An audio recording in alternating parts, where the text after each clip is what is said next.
Since you're here for about 3 to 4 days, very diversified schedule, meeting with Chinese senior officials, go to those archaeological sites that you've been dreamed of, visiting the Chinese companies and all this.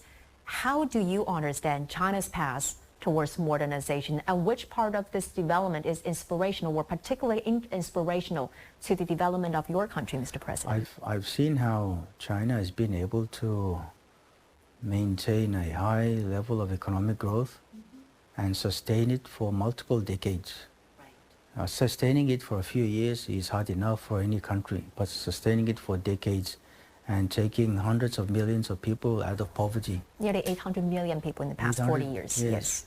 This is nothing short of amazing. There are lessons there for people and countries to take and to try and apply where applicable, where those lessons can be applied to other countries, particularly developing states. And I think that is what people look for when we come to China.